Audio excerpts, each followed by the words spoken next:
Last year my 35F in-laws tragically passed away in a car accident, leaving behind a huge amount of inheritance to me, my husband, 35M, and my kids, 7F and 5M. My father-in-law had his own business and my mother-in-law was a lawyer. Throughout their lives, they always saved up every penny they could. My husband and I earn enough to live a very comfortable life, so we plan to spend the money on our kids' education and future. But when my parents got to know about the inheritance, they made other plans.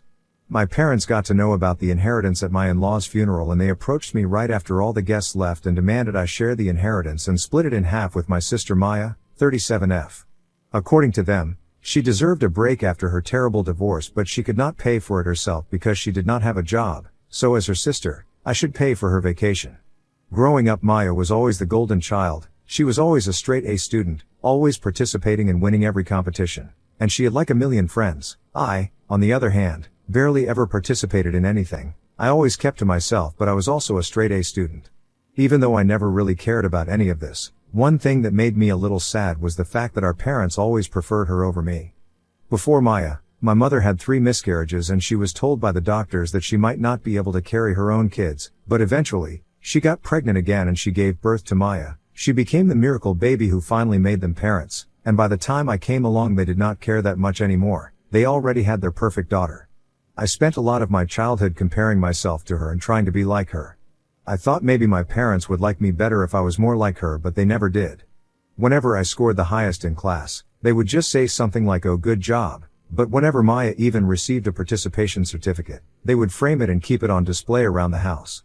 Eventually, I just realized I would never be good enough for them, so I kind of accepted it and moved on, and I started focusing more on myself.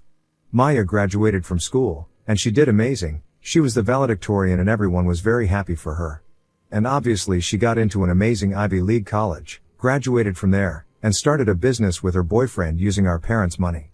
The moment she started making some money she moved in with her boyfriend and completely cut off our parents. We did not know where she lived or worked, we did not have any contact with her, and we did not even know who her boyfriend was. This completely broke my parents' hearts. Both were in complete shock. They never thought their golden miracle child would ever just abandon them and leave. They were in complete denial for the longest time. Then they just acted as if nothing had ever happened and everything was perfectly fine. 2 years after this Maya returned and our parents were overjoyed that their daughter was back, but that was only momentary. A few days after her return, she sat down with our parents and asked them to lend her some money for her business. She promised she would pay them back and they gave her way more than she asked for. Everyone was happy, but then the next day Maya was gone again.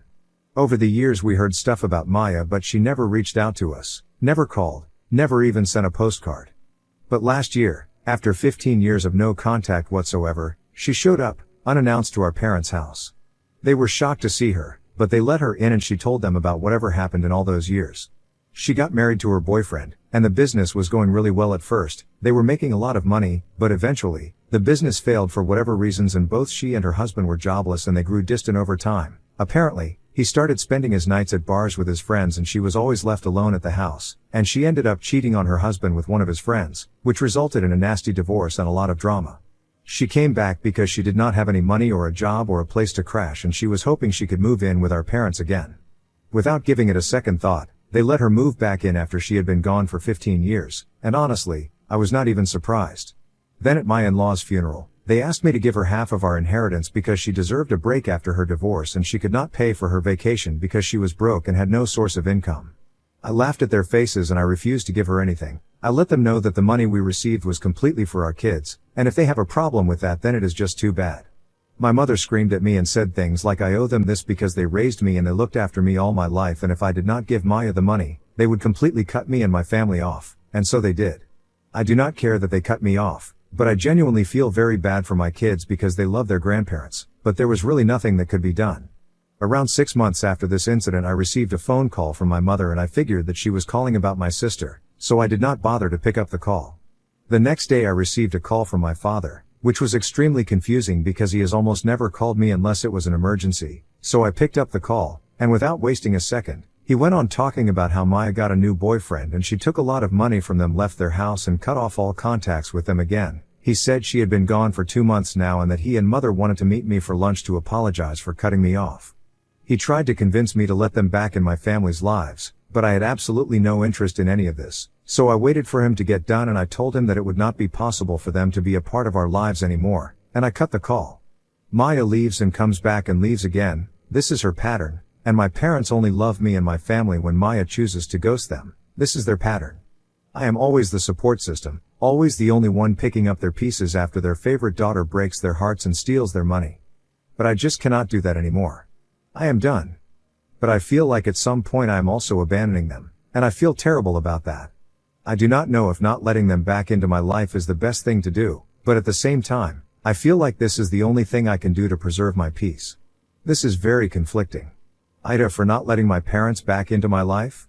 Update 1. Hey, so it has been a month since my father reached out to me, trying to convince me to let them back in our lives, and even though I was clear to my parents about not wanting them back in my life, they have been desperately trying to get in touch with me, but I have been ignoring their calls and messages. So now they have been calling my husband almost every day trying to make him understand that they're genuinely sorry about cutting us off. He doesn't support them at all, but he feels a little bad for them so he hears them out whenever he can. He knows about everything that has ever happened, and I spoke to him about what I decided. I told him I was having second thoughts about cutting them off, but he thinks I should not change my mind if I feel so strongly about this situation. My parents mentioned that they apparently miss me because I was the only daughter who truly cared about them and looked after them, and that they are sorry about neglecting me as a child and they want to make up for it. I really do not care anymore. I know they do not mean any of these things, and the second Maya shows back up they'll forget about me and discard me like always. If they genuinely wanted to make up for anything, they should have tried when there was time, but it is just too late now. I want nothing to do with them anymore. My kids have been a little upset about not seeing their grandparents, but I think they can understand that something went wrong between us. I would not mind if my kids eventually want to have a relationship with their grandparents, but as of now, I prefer having no contact with them. I need this time to process everything and decide what to do next. Update 2. Hi, it has been almost 4 months since my parents reached out to me, trying to convince me to let them back into our lives, and it has been a while since my husband stopped picking up my parents' calls, but they never stop trying. Every time they call, my kids ask me why we do not go to meet grandma and grandpa anymore, and I never really know what to say to them. I finally broke down and picked up my mother's call the other day. I heard her crying over the phone. She somehow managed to catch her breath and told me how much she misses me and my kids. I kind of felt bad for her after hearing her crying voice. I agreed to meet her and my father over lunch at a nearby restaurant. I met them the next day, and they were almost too sweet. They had never been this sweet or friendly with me. I was expecting screaming, crying, blaming, and a lot of cursing, but to my surprise that is not how our conversation went. My father apologized for everything that has happened to date. He said he felt terrible about neglecting me, and that he understands he should have been a better father to me. My mother was mostly quiet throughout the lunch, which was very out of character for her. All she said was that she was sorry for everything and that she should have prioritized me more. The rest of the lunch was a little awkward with my parents trying to be extremely sweet and nice to me, but every bit of it felt fake. I could not shake off the feeling that they would run away the second Maya returned, so my mind was already made. Before leaving they asked me if I would be reconsidering letting them back into my life, and I told them that I would not. They did not say anything else and left.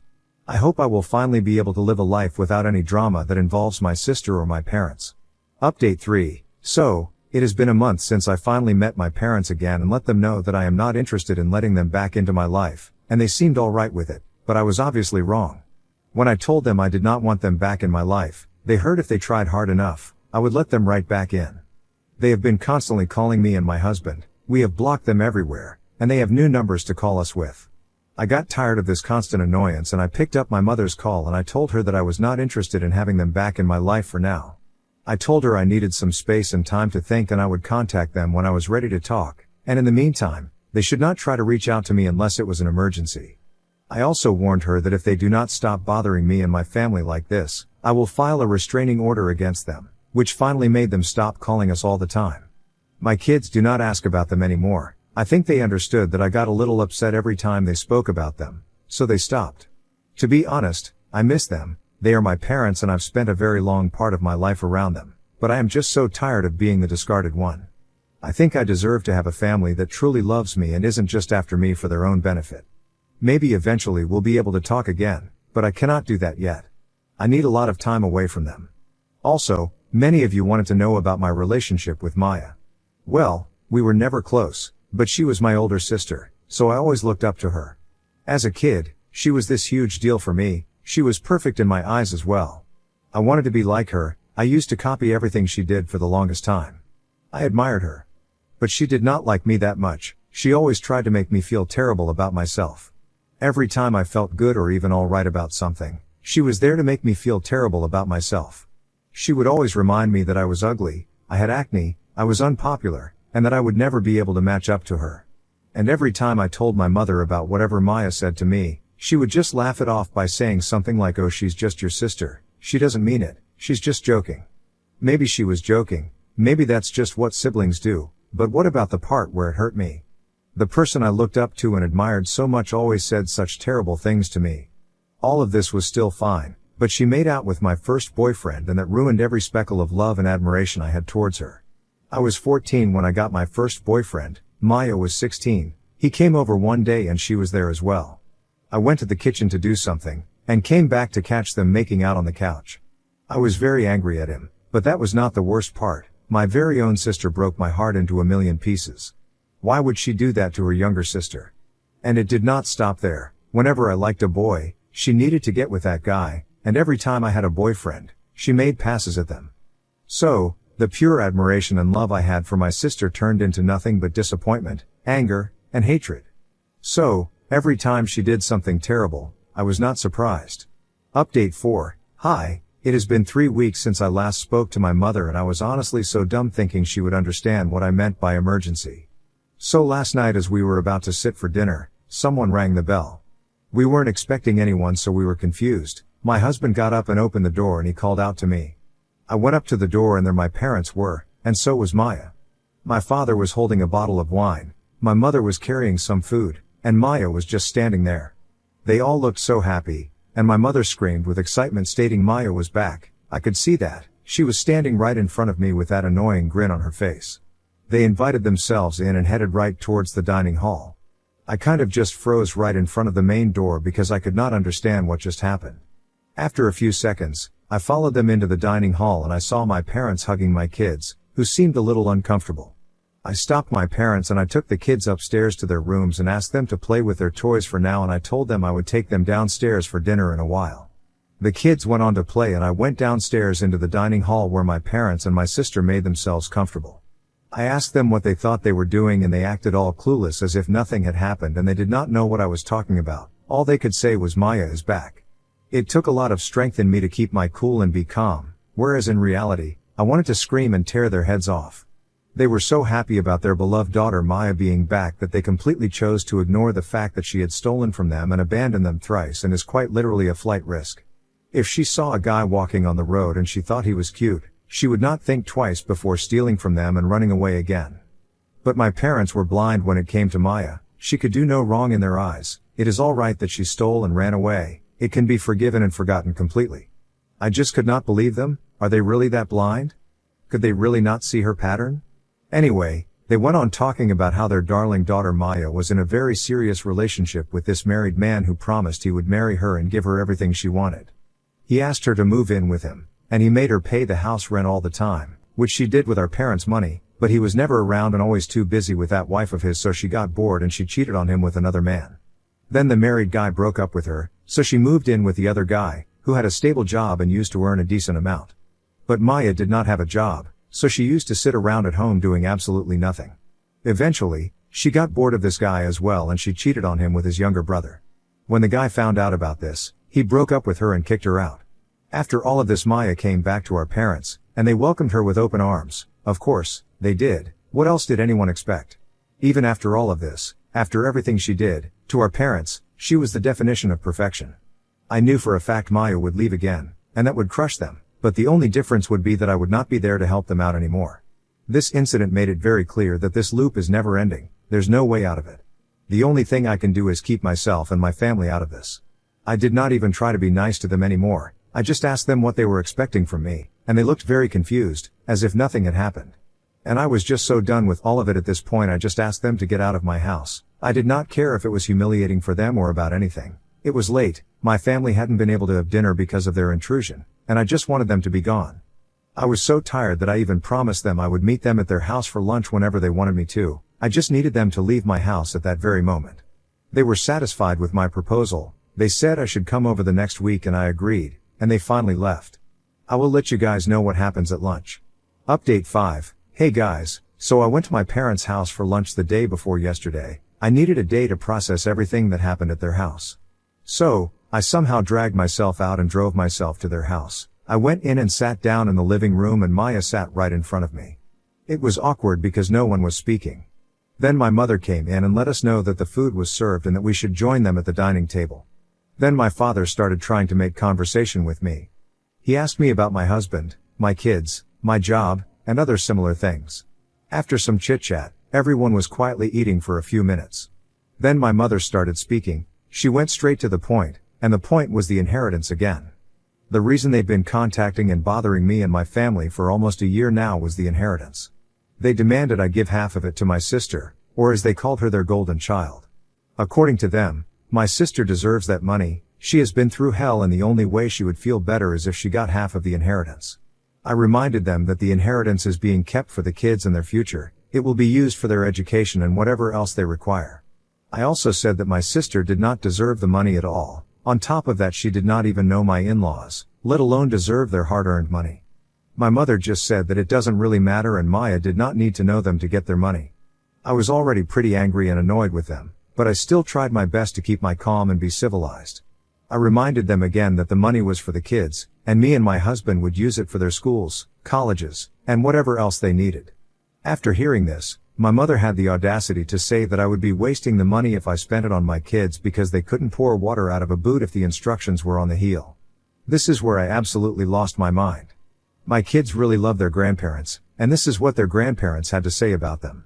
I was already so done with them, but there may have been a chance of us reconciling sometime in the future, but her saying things like this about my kids was crossing every possible boundary I had. I completely lost it and screamed at all of them. I called out my parents for being the worst possible parents to me. I told them how I felt about everything, how I felt about them always prioritizing Maya over me, how she always messed up and was never punished for anything, but on the other hand, even if I did not do anything, I was always screamed at. Nothing I did was ever good enough for them, but their darling daughter, who abandoned them time and time over, was treated like a princess and given everything she ever wanted. At this point, I was bawling my eyes out, and I stormed out of the house and drove back. I blocked them from everywhere and they have not tried to reach out to me in any way, and I am really hoping it stays like that. I am extremely tired of this, and if they try to reach out to me again, I do not really know what I will do. Update 6. Hi again. It's been a couple of weeks. I had some time to cool off and think about whatever happened, and as much as I had hoped that my parents would stay away, they did not. They showed up at my house again last week, just the parents, no Maya in sight. This time they were not as cheery and excited as they were the last time. They looked sad, and I figured out what happened. Maya left, so the backup daughter was now needed. Unfortunately, the backup daughter was not available this time around. I did not let them into my house. I went out on the front porch and closed the door behind me so that they could not enter. I did not want them anywhere near my kids. I asked them what they wanted, and my mother started crying and telling me how their favorite daughter, who could do no wrong, left again. I think she expected me to be surprised and she did not like it when I laughed at her. I mean, what did they expect? They thought Maya would stay? That was probably the funniest, most unrealistic thing I have ever heard. My mother could not tolerate my behavior and started screaming. She forgot that she was not inside the house, and she said all sorts of things. She blamed me for Maya running away. I asked her what she meant, and she said if I had just shared the inheritance in half and let her have her much-needed break, she would still be here, living with them, and they would be the happy family they always wanted to be. This made me laugh even more. I asked her what she thought Maya would have done with so much money. Did she think her favorite daughter would have used that money to make their lives easier in any way? Because anyone who has even heard of her would be able to guess that she would have taken that money, and she would have never returned or even looked back. While my mother was screaming and crying and blaming me for everything, my father was just standing there with a sad face. Throughout this whole thing, he did not utter a single word. He kept staring at the ground. After my mother was done rambling on about everything, he spoke up. To my surprise, he said he was done waiting for Maya, and that he realized that there was nothing I or anyone could have done that would make her stay back. Every time she got a guy, she ran away with them and he was done taking her in. He said the only reason he kept letting her come back and live with them was because my mother always begged him to do so. She always reminded him about the fact that Maya was their first child, the one who made them parents. But I did not believe a word he said. Even if this was what happened, he always seemed overjoyed by the fact that Maya was back, and he never tried to stop my mother from demanding that I give up half of the inheritance to her. I told him I didn't believe him and he looked disappointed by that. After everything that has gone down, how am I supposed to believe any of these things? They don't make any sense if he was so against it. He could have spoken up about it, he could have stood up for me, he could have been a good father to me, but he was not. Even after all of this, they asked to see the kids once before they left, and there was no way I would let them meet the kids again, especially after what they said. I politely asked them to leave, and I let them know that I would be filing a restraining order against them. I have given it time, I have waited and hoped that they would understand and I would not have to take any serious measures, but unfortunately, they have left me no choice. I have already filed the restraining order, now I finally feel like this huge weight has been lifted off me. Sure, I feel a little sad about this, but I have had enough of all this. This was the only way I could have brought peace to me and my family.